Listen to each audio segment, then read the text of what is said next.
some of the pathways into green social prescribing and to green activities can be incredibly simple, as easy as somebody turning up on a site and starting their journey from that point, and that's really the most basic.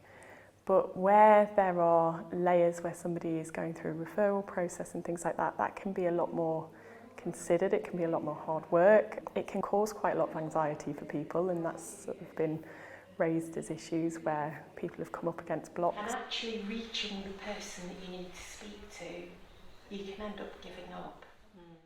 So having a process is great, having a system is great, but actually it's about the people, the humans in that system, that then they support those people to take part. And then I think the other thing we heard that was really important was about having all of the information that you need in order to take that decision to actually go along to the activity. When is it? Where is it? How do I get there? What do I wear? Who else will be there? All of that information needs to be in place so that people can make good decisions, confident decisions to then take part. So actually that bit of the journey before they get there, there's lots of obstacles, lots of barriers. And I suppose our job is to think about how do we make that path as easy as possible.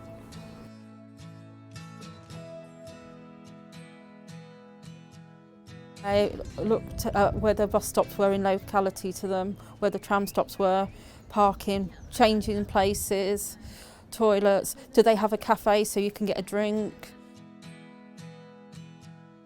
I filled in the form and I was contacted by a colleague who runs it, and she arranged for us to have a phone call to just to see if what to explain what it was about and if it would be a good match, and it sounded great, and so she arranged for us to meet at the Windmill Community Gardens. A couple of us arrived and she took us around. So I think it's important to have the right support. Physically, I have no barriers. It was a mental health hills to get over. My caseworker went with me to the first session, which was definitely helpful. Magda, she looked after us for many, many years when we first got diagnosed with dementia. And we used to go to group meetings, and she put us on to Highbury Gardens. We've got to start thinking outside of the box, through self-referrals, through peer support groups. How do we refer in, and how are those referrals accepted? And again, thinking about, can it be a paper referral or does it have to be an online referral?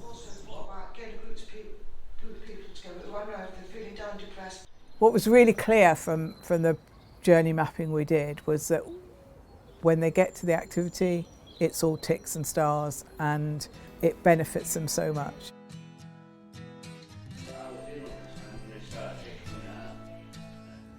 Before I went to Nature and Mind, I didn't go anywhere, and I didn't know my way around town, so they helped me to find places and go places.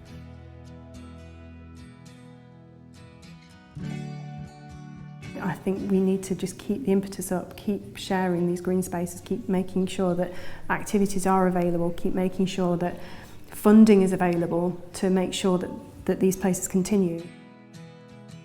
You're leaving your home, you're going somewhere and you're doing something which is creative. It would be great if more therapy providers were aware of it.